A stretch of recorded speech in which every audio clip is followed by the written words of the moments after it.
From WDWNT, the worldwide leader in Disney Parks news, this is ParksCenter.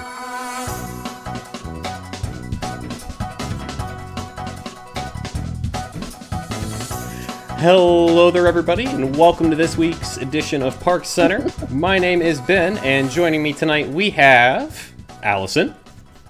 Happy 13, lucky 13, WDWNT. Ashley. Hey, everybody. We've got Rob. Oh, muted? Oh, no. There it is. There it is. Someone had to do it. Why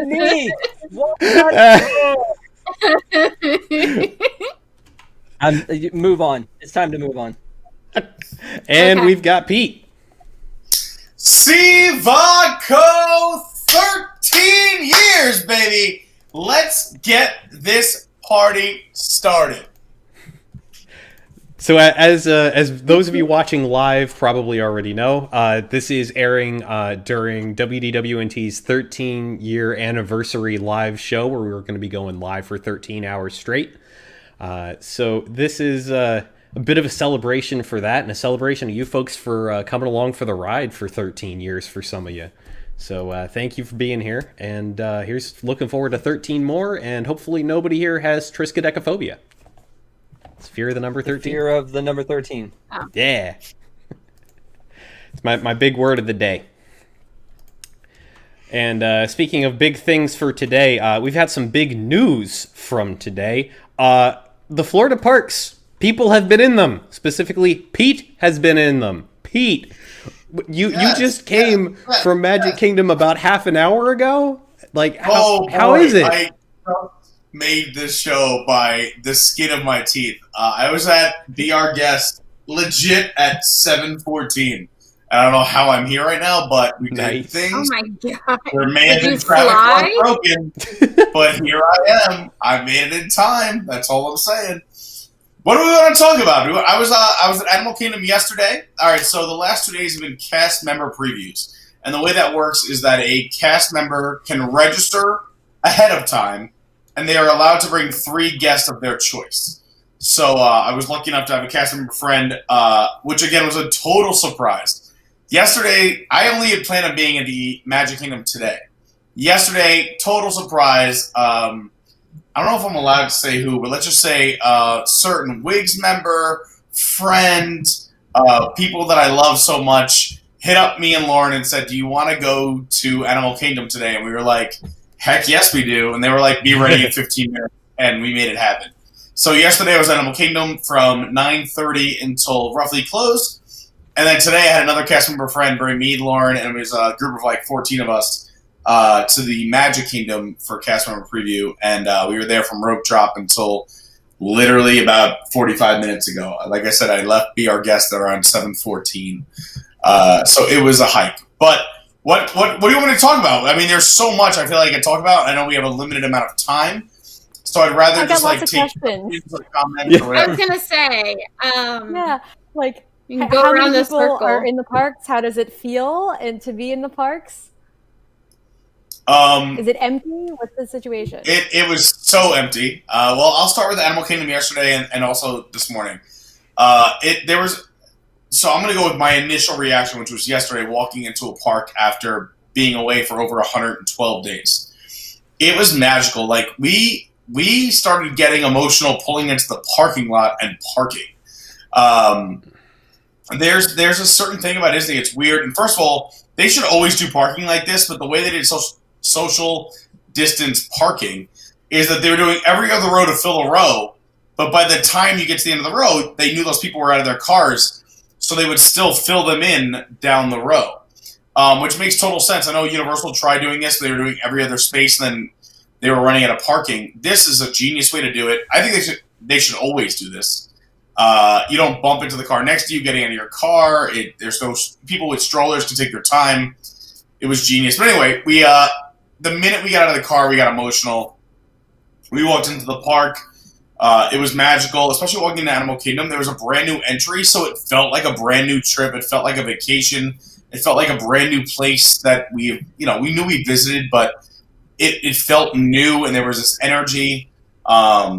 It was magical. It really was. The park, in capacity-wise, DAC was empty yesterday. Completely empty. Every single ride was a walk-on. Pandora Flight of Passage was 5 minutes or 10 minutes. God forbid, all day Oh long. my god. We got there late. The park opened at 8 a.m. We got the text late. Our friends picked us up at 9:10. We were in the park by 9:35. By 10:30, we had done Flight of Passage twice and Navi, and then went Satuli. So in less than an hour, we had done Flight twice, Navi once, and of course Pagu Pagu, because it was a song. It was empty again. So if you want to compare this to what the park's going to be like, it's going to be very hard because these were cast member previews. However, I'm curious of how many cast members they let in, because there was a cap, but every cast member was allowed up to 3 people or more. If you were a cast member that could prove you had more children than 3, you were allowed to bring your family. So, like, we knew one cast member that had 8 children and a spouse, so they were allowed up to 9, which is crazy town. And let's all just take a moment and pray for that family. But I'm pretty sure the regular was you're allowed up to 3 guests. And the park was empty at DAC yesterday. Even today at Magic Kingdom, there were lines that were long, like 7 Dwarfs hit 30, 35 minutes. I had no desire to do 7 Dwarfs. It's not a favorite of mine, but I walked onto Haunted Mansion. I walked onto Pirates. I walked onto Splash twice. I walked onto Big Thunder. I walked onto Space. We had lunch at Skipper. We had dinner at Be Our Guest. And it was an amazing day. So, like, it's an inconvenience to social distance in space, and wearing the mask was so hot, but the having no one there really makes up for it, for sure. So if it's anything like the last 2 days at Animal Kingdom yesterday and Magic Kingdom today, I think how empty it is will really make up for your experience. Yeah. What else we got? Give me another one, because I could talk forever about this. Okay. How are the animals? How are the animals? I need to know. The Because animals Animal Kingdom is were- my favorite. So were they great, happy, surprised to see people? We had one of the best safaris we ever had. I did a YouTube video. I don't want to plug it here, but I didn't. News is WDWNT. I'm just nonsense on my YouTube channel, so it's fine. But we saw a ton of animals. I think they were excited to see us. From what I heard talking to cast members, they did run trucks ahead of time. They had people out there, obviously, during the entire quarantine, feeding and driving around and doing things. So it wasn't like they didn't get used to it. But we saw a ton of lions. We saw zebras. The giraffes, literally, 2 of them walked within. If I reached out, I could have grabbed one 2 times. It was an amazing safari. I really missed the animals. And even on the walkthrough, like the Maharaja and the gorilla, they were out and about, and they were excited to see people. I think they missed people, to be honest. And I mean, who wouldn't? It's their animal instinct. I'm an animal. That's what you're used to. Yeah. Yeah. Rob, what were you saying? I'm sorry. Oh, thank you, Mr. Carney. I have a few questions here. I wrote them all Excellent. down. Let me get these together here. Oh my gosh, I'm so excited. So first question is, you were at Universal and now you're at Disney. How do they compare as far as crowds go? Oh, God. Well, here's the deal, is that, like, I would say crowd-wise, probably similar. They both felt empty. They both felt like you could do whatever you wanted. You could both walk on to rides. The thing with Disney is that there's just, I don't know. Like, I'm trying to think of the right way to describe this. It's like when you're walking around an empty Universal park, you're like, this is really cool, but then you're like, there's nothing to do. Like, and you're just like, well, it's 11:30 a.m. We did everything we wanted to do. I guess we'll go home. Disney was the opposite. Like, it's like they're like, you want to re-ride a ride again, or you want to go see what this looks like over here, or take pictures over here because it looks so great. I don't know. I think just the theming and the way the cast members put it all together, and especially the way they you could tell Disney opened later because they put a lot more work in. There were screens put up between rides. There were like hardcore built into the cement. they broke ground to put these screens in. So like these are going to be in for at least a year. Even on the not Jungle Cruise, the Kilimanjaro Safari, there were screens between every single row of guests where they also allowed you to take off your mask because you're on an outdoor ride, and they dropped full screens down between every row, so you couldn't breathe on the row in front of you or behind you. It just felt so much more welcoming. Cast members also were like so excited to see you. You wanted to photograph everything. Everything looked beautiful. I don't know. I think it's just an energy, and I think Disney fans get what I'm talking about. Everyone knows I'm not a huge Universal person, and I thought the Universal parks were really cool, empty. But I was like, it's very cool, and you can only take so many photos. At Disney, I would hang out literally park open and park closed, and I wouldn't be satisfied. Plus, they also have the cavalcade, which are really cool compared to Universal, and maybe it's because I don't watch a lot of Universal movies. But at Animal Kingdom, you have the float-bys of Timon and Rafiki and Pocahontas and the drummers. At Magic Kingdom today, we got to see the Goofy squad come through. The Princess squad I got to see 3 times. You got to see, Merida on a horse. You got to see Gaston on a horse. You got to see the Pooh squad come through. They just have these impromptu, unannounced parades roll through, and they're not really even parades. They're barely that. A few dancers, one float, and they keep moving. They don't stop. But there's always something happening. There's always an energy. It just fills your heart. I don't know. It's been a very emotional 2 days. All right, so Splash Mountain, you said there wasn't a big line that you were able to ride it, but everything we saw said that there were long lines there. So you didn't have a problem? No, we did. Once we walked on the second time, I think we had to wait. It was really upsetting. I think it was around like 8 or 9 minutes. It was ridiculous. But we survived it, and we went on a second time. But, I mean, it was so empty where our friends – so we had a group of 8 – is that we went 2 and 2, 4 in the front car, and they just went 1, 1, 1, 1, 1 in the car behind us because you can. And the way they're spacing it, so everyone knows, too, is that the way Disney's working it, whether also Big Thunder Mountain we did and Splash, is that you can sit as many people as you want in your party.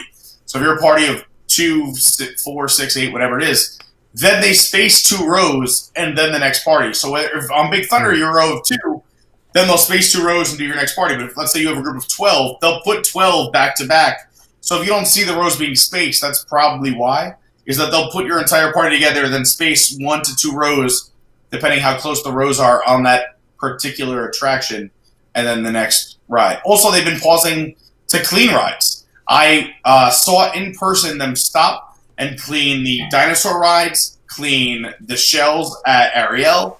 I saw them clean Splash Mountain. And also they make announcements. Nice. Even on Navi River, we got in line. We saw people walking out. We're like, what's going on? Maybe it's broken. And they got on what I call the horn. But they got on the microphone again, the horn. And they said, right now we are doing a deep cleaning. It will take X amount of time. So like when we were at Ariel, they said it would take 7 to 10 minutes. When we were on Navi, they said the deep cleaning takes 15 to 20 minutes. So they're letting you know ahead of time, and they are stopping and doing deep cleanings, which is, in my opinion, fine with me. You're letting me know you're going to be noticed. If I don't want to wait 20 extra minutes, I'll get off, I'll go walk around. But to me, I like that they're being open and honest and letting you know when they're doing those cleanings. Yeah, and that was something that we... How does the cleaning and sanitary conditions feel in like the restaurants and stuff? So restaurants are just like what I would consider any other safe restaurant here in Orlando. Is they're all distanced. So you're more than 6 feet from every table. And obviously Disney's going above and beyond. So like you're a little more than 6 feet away from everywhere. They're seating you at different times. So like we actually had a party of 8. And they won't do a party of 8 because they don't have 8 people together because they just didn't social distance for that. So what they did was they gave us a party of 4 and then another party of 4 in the same room. And even our party of 4s are very far apart, but they also sat us 5 minutes apart. So that way people wouldn't be standing around other tables at the same time. They're so aware. They're doing all the right things. I know some people had issues with like pictures and stuff. Like you can't help certain things in a theme park. But anything Disney could help, they were doing. There were so many things. I mean, I can go on and on and on about how they went above and beyond. But especially with dining, you're very far away from other tables. I would say at least 8 feet, if not more, from another dining table. And obviously that's a big deal because that's the one place you can take off your mask to eat and drink. So they did a great job. I know we've gone over a little bit, but I just want to touch on this. You mentioned taking the masks off. There is those I forget the term for them, but those areas the rest areas that are tagged on the maps, like it's on the park maps, which means that I want one of these park maps. How do those work, or how does that feel? It feels glorious when you walk into them. So what I thought was really cool is it is nice to have these areas. It really does help. I know this makes certain people uneasy, but they have the tables and areas very well spaced out, and they also trust you. If you're going to take your mask off, be away from other people. And everyone, at least all the times I went, did that. There was one point where it downpoured. The skies opened up yesterday, and we got a monsoon for about a 30-minute straight. So much that it flooded the area we were in. Again, I took a video of it. But what I thought was really cool is that we were in a rest area when it happened, but since so many people rushed in, they said, this is no longer a safe area for mask off. If everyone could please put their mask on and try your best to social distance, because it was the only place to get refuge from this legit downpour. So much rain that in the rest area we were in, there were 2.5 inches of water. Everyone's feet were up on tables or up on chairs. The water was gushing, like we saw like leaves rushing past our feet. Like it was a legit like monsoon. Wow. But again, these credit is that they said even though it was a rest area, people came in. They're not going to turn people away and say don't stay in the rain. They just announced, and there was enough cast members there and present to say, "Can you guys all please put on your masks?" And that was fine. There was 2 at the entrance, 1 at the exit. This is wasn't that big of a rest area anyway, and everyone put their mask on. Everyone was respectful. Everyone tried the social distance, and it was downpouring anyway. It was wild, but again, a credit to Disney, they did the right thing. Yeah, I am incredibly happy to hear that they had plans and procedures in place for a downpour of that magnitude. That's impressive. I mean, theoretically, that is impressive, especially because those cast members, I mean, they probably weren't supervisors or anybody with any kind of authority. Yeah. And it may have been an established plan, but if not, at least they had the good sense to still do that, which is a great thing, actually. I'm very impressed. I'm not taking anything away from the cast members that were there. And you're right, they probably had the good sense to do that. Although I know that Disney was ready for this rainstorm because every cast member kept telling people 15, 20 minutes before it happened, we may close this ride, we may close this ride through. A storm is coming. Find shelter that is social distance from other people. So this was being told to us before the rain hit at all and before you even heard thunder and lightning. Way ahead of time, they wanted you to know, find shelter, we're shutting things down, and we don't want you to bum rush the same area like, a typical Florida rainstorm. Everyone runs into a building or a shack or, a store and whatever. You don't want to be like this next to everybody. So we had 15, 20 minutes notice to know, hey, we have to find shelter. And we made a reservation at Tiffin's, and we almost made it there. We just ducked in because it came down so hard. We waited for a quick break in the storm and booked it there. But they did a great job. So, yes, I would say it's a combination of 2 things. Is that a lot of preparation and also cast members being the best they can be and saying, hey, everyone's not 6 feet apart anymore. We have a lot of people rushing in. Let's do the right thing. Well, speaking of a lot of people rushing in, let's talk about the fact that there was absolutely no notice of this. We posted a rumor on our website this morning that was then confirmed just a few hours ago that Walt Disney World is going to be resuming sale of 2020 theme park tickets and resort hotel bookings. This is tomorrow. No notice, no lead time, just like, hey, it's happening tomorrow. Now, for those of you who may have remembered a story about this before, they already opened up ticket sales and bookings for 2021, but for the rest of the year, everything was still locked down. So this is now you can book and buy tickets for this year, which wow.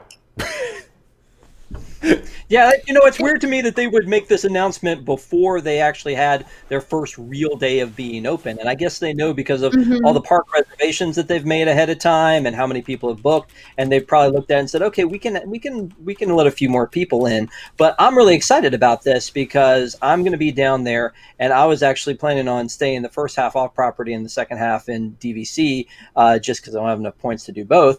But I was trying to make a reservation thinking that maybe because I had one earlier in the year that I might still be able to get one, or that, there was the website says that Pop Century opens up on the 10th. And I thought, okay, maybe they're open on the 10th and I can start to book. And so I'm really excited about this, but I'm really hoping that this is not another one of those nightmare scenarios like we've heard from Jill and from Pete about, trying to get online and book a room, or making phone calls, or yelling at the screen, or getting Stitch eating your page, or all that kind of stuff, that there's not like a huge run for this. But I don't know how there can't be. Because I do know there are a lot of people out there who have still wanted to get in that maybe weren't an AP or weren't DVC or didn't already have a ticket in hand. So, I mean, for them, I'm very excited. And I just hope, again, that Disney's just been way too careful all along about how many people they were ready to let in. But again, today was just cast members. Yesterday was just cast members. So I don't know how they can get a full concept of what it's going to be like when Gen Pop comes in. Oh, yeah, for sure. It could be, though, that No, Ashley, go ahead. Go ahead. I'll wait. Okay. Sorry. Well, I do kind of have a slight theory that my guess is that, because they pressed so many people to try to make a decision if they were going to keep the reservations. I don't wonder if a lot of people canceled and didn't rebook or just canceled outright. I have a friend at work that was planning to go down, and he completely canceled everything. And quite honestly, not because he was afraid of COVID, but just because everything has been such a pain in the neck since the closure. Like, hey, we're open. We're going to give you free dining. No, we're not. These resorts are open. Just kidding. So he was just like, forget it. I'm just not going to go this year. And he's an annual pass holder. Like, he's very devoted to Disney parks. And even he said, forget it. So I think they've probably had more people than they expected just not want to come back. And so to Rob's point, they were like, yeah, we can let more people in because we have all this room that we were holding back and nobody's coming. Yeah, that makes kind sense. of scary in a way. States there are travel restrictions and stuff, so it's hard to even get there if you want to. Or like some people might feel like, oh, they seem to be doing a great job with this, but I'm not going to get on a plane to get there because I don't want to be in like a tin can where there's recycled air, but I'd be comfortable walking around in the park. So yeah, it's like basically people who can drive there, I think, or people who feel comfortable flying, and that's a small universe. Yeah. Well, I had to tread carefully to not say it's a small world. I just bring life to I don't think that fast. I'm not good at transitions like Ben. Pete, you were saying. Well, people should know that airplanes, at least certain airplanes, your air is recycled only 3 minutes. There's fresh air every 3 minutes. That's a thing almost all airlines now have. There's HEPA filters, which are the best in the world, and your air comes in from the outside world, and it gets fresh air every 3 minutes. Just bring that out there so people who fly, whatever. However, I just wanted to bring up, because I never brought this up, I had a really negative and a really positive security experience. I thought this was interesting, and I'll probably bring it up on News Tonight. I'm on that show later on. But I had the worst security experience this morning and the best security experience yesterday. Animal Kingdom had the brand new machines that you walk through has like capacity. And they just said if you have an umbrella, hold it in front of you. Otherwise, walk through with your bag, do whatever you got to do. I walked through. I had a bag full of a ton of weird things. I was like Papa Bear yesterday. But I got pulled over, and they just checked it real quick. They just looked into it. They were like, nope, not what we thought we saw on the screen. And I was, boom, done. Magic Kingdom this morning had everyone getting into the park put everything that was metal into a see-through bag. And they told us to empty your pockets. So I thought it was a cell phone, a battery charger, whatever it was. Put it into a bag. I didn't realize they meant every single thing that might have metal in it. So I put that on the side table in my book bag, and they said, no, walk through the metal detector with your see-through bag, and your backpack. And I'm like, well, it's going to go off. This whole thing is metal. I'm surrounded by metal. I have every charging device. I have insulated water bottles. I have it all. It goes off. It was a disaster. They made me empty my entire see-through bag, my entire backpack, check every item one at a time. I was one person with one backpack, and it took me about 11 minutes to get through security. Jeez. If this is what they're going to do at the Magic Kingdom of all parks, it's going to be a sugar show. It's going to be out of control. Honestly, like, I had, like, and again, like, I had 4 insulated water bottles. Again, I was Papa Bear today, so I had all, we had a group of 11. So I said, give me all your, and I was the only one to backpack. So give me all your water bottles. I had everyone's change of clothes. I had everyone's battery packs, chargers, everything that had metal in it. There were ladies in the group. I had to unload every piece of clothing, every water bottle. It was a disaster at the Magic Kingdom today, beyond belief. And it really put a sour taste in my mouth to start the day, which was unfortunate. Thank God it finally turned around a few hours later. But I was so upset to start my day at the Magic Kingdom this morning compared to Animal Kingdom, which had the new scanners, which were a breeze. Even though I set the thing off, it still took maybe 45 seconds for me to get through security with being checked. They wanted me quick. They checked the bag of what they thought went off, and they said not there, and they moved on. Today at Magic Kingdom, it was a disaster. Families didn't know how they had to grab plastic bags. There were just stacks of plastic bags on the floor. There were people everyone was unpacking their bags to security tables. Every backpack had to be unloaded. It was a disaster. So let's really hope that gets fixed. I want to bring it up just in case somebody is watching, because that really needs to get fixed. Yeah. Speaking of disasters, y'all just making my job easy this week. So, on July 3rd, 5 days ago at time of air, Walt Disney World started processing 4 months of payments at once for annual pass holders on the monthly payment plan, which was contrary to what they said they were going to do, which was not doing that. The next day, Disney World started refunding the annual pass holders after this processing error. But recently, a new twist on this out today. Pass holders filed a lawsuit over these billing errors. And for this, I'm going to throw it briefly over to Allison's legal perspective. Allison, does this have any merit whatsoever?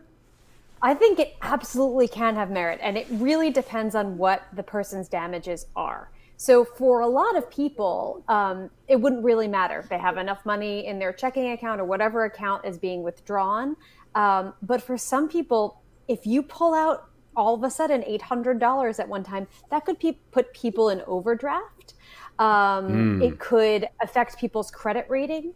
And so if you're in the middle of buying a home or something, and then all of a sudden there's like a crazy charge like that, and it affects your ability to close, your ability to get credit to buy a car, something like that. You're talking about like really highly complex things. So it's really not okay for Disney to just be like, oh, sorry, we will refund the money. A lot of things about people's personal finances are time sensitive. And so the damages is not just the not having access to that money or that credit on that particular day. It's the long-term ramifications of this. And if this could affect people's credit rating going forward, because if this happened the wrong time for certain people, problems with your credit stay for 7 years, and you can call and try to get it removed, but it's really, really difficult. And like credit reporting in this country is like traditionally not very organized. And so Disney has put these guests and these pass holders in a position where they could be looking at 7 years of issues. And so the damages that could be for certain people very high. And so when you look at this case and you're saying they're talking about maybe $30,000 worth of damages, that's hard to imagine when you're talking about an $800 charge. But for some people, when the timing is exactly wrong, and I think we've all been there in life where sometimes things hit the fan at the exact wrong time, you've got long-term ramifications, and Disney's absolutely responsible for that. Yeah.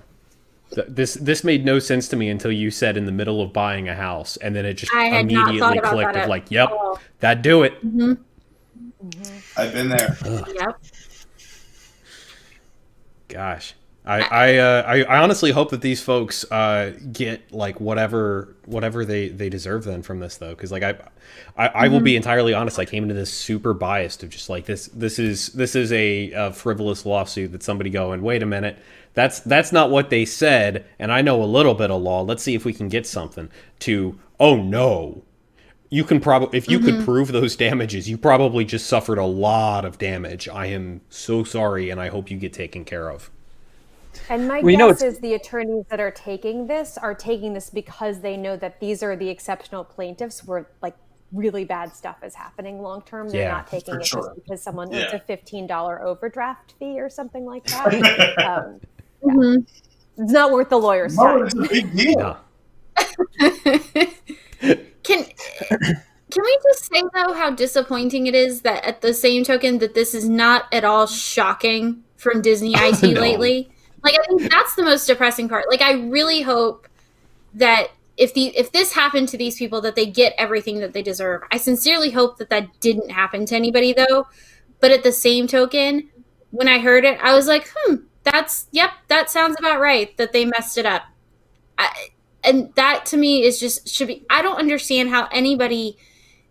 how they still have like, why is this kind of stuff not fixed? They can't figure out Shop Disney.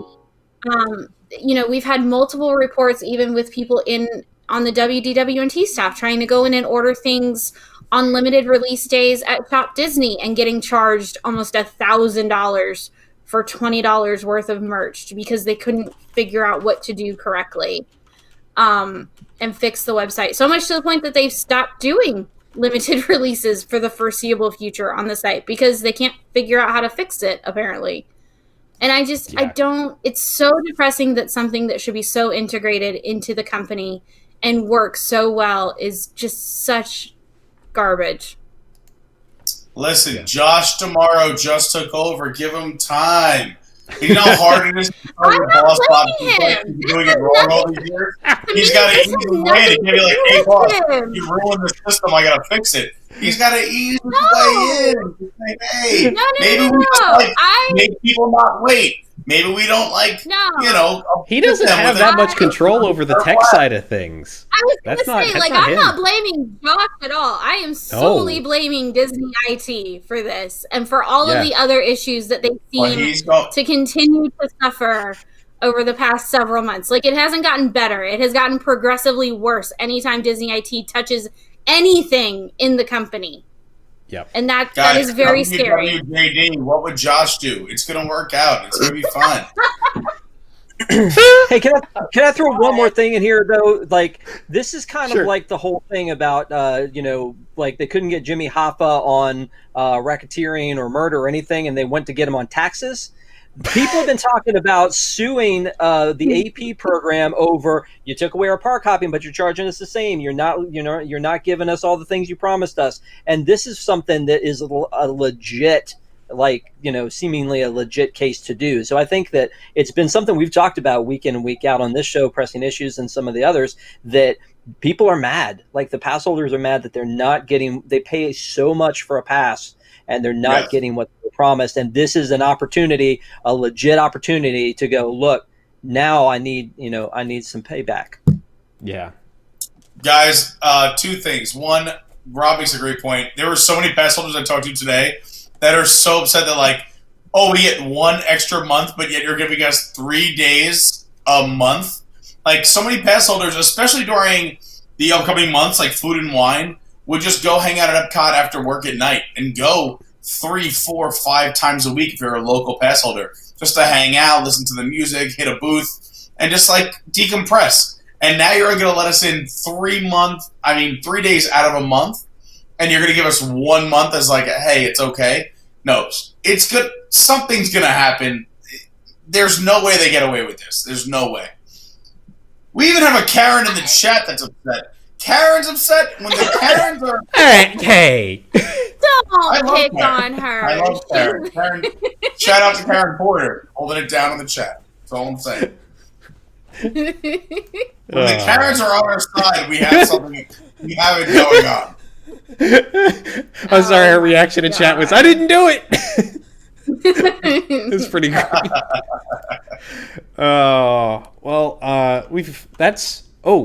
There's this topic all the way down. That's an empty void. Oh. The void is now a void. It is now a place for you to avoid, because there is no void in the void. So I've always avoided the topic. Hey-o. Yeah. Let's avoid any more puns, please. I'm sorry for all of the listeners who just left because of that mess. Anyways. News tonight starts in 30 minutes. It'll be fine.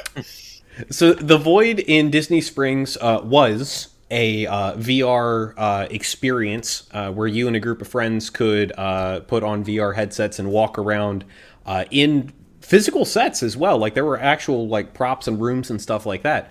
And that you could explore these virtual spaces like Wreck-It Ralph, Star Wars, and a few others in some other locations. But with almost no warning about a week ago, signs were just put up on the door saying that these folks were now in breach of their what's the word? It's not a mortgage. It's a lease. Licensing. It was right, because of the licensing issues. I think, Allison, I think you know this better than the rest of us. Why did this happen? Like, what got them kicked out? Sure. So some of this, honestly, was confusing to me when I first read the story, because I was like, it's not like Disney doesn't know that they're using Disney properties for their virtual reality experiences while on Disney property, and even Disney was promoting them. So I didn't understand how this could come about. I had to do some asking around, and some other people on staff explained to me that actually the Void had mortgaged some of like their equipment that they had, and they weren't making the payments on the equipment.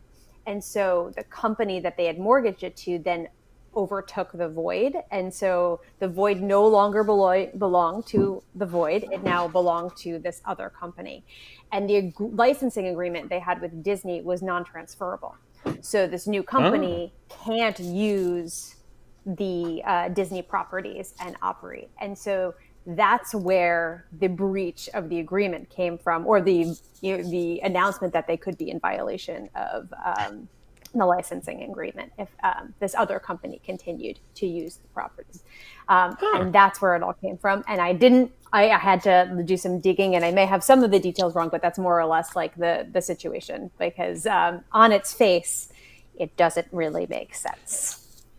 I mean, that I can believe that. There's some clause in there that says you can't transfer the license, and getting bought out is technically a transfer. It's right. weird. And Disney makes sense to control who is using their properties. Oh, of course, yeah. They would build that into any contract where they're allowing another company to use their properties. For sure. I think it's sad because I love that. I mean, I love that experience. It's so cool. And at the same time, I think back to the early days of Disneyland where Walt brought on all these people who would make hot dogs and balloons and learn from them, and then kind of kicked them out and did it himself. That whole story. I think this is something that Disney could probably do and do better with the companies that they own. I mean, ILM was already doing a lot of this stuff for the Void. So as much, I think this experience is awesome and it needs to exist. I don't know that it exists very well in 2020 COVID-19 with all the the actual physical elements you were talking about, Ben, like pushing the buttons and boxes and things like that. But I just enjoyed this so much. I wish there was more of them and a better price point, and maybe Disney can find a way to do that down the road. Maybe they're already thinking that if they're pursuing legal action. I don't know. Yeah. Well, that is going to do it for this week, folks. Thank you all for joining us. Big shout out to two particular groups of people. One, folks who are in our YouTube live chat and are super chatting. Big thank you to Father Richard Gonzalez, who gave us a $10 super chat saying happy anniversary. So thank you very, very much for that. And another shout out to all of our WIGS members who are our patrons over at patreon.com/WDWNT. You can join the WDWNT Interglobe Society, or WIGS for short. Get access to our post shows, the post shows for News Tonight, the access to the entire podcast backlog, and a whole host of other benefits, including me not tripping over my words. Again, that's patreon.com/WDWNT if you want to join us over there, as little as $2 a month, and it helps make this show and every other show we put out there possible. I did mention a post show. Normally that is for WIGS members only, but since this is part of the marathon show, we're going to do it live for everyone. So stay tuned right after this for the post show. If you are watching the recording, otherwise, we will see you all next week. See my code!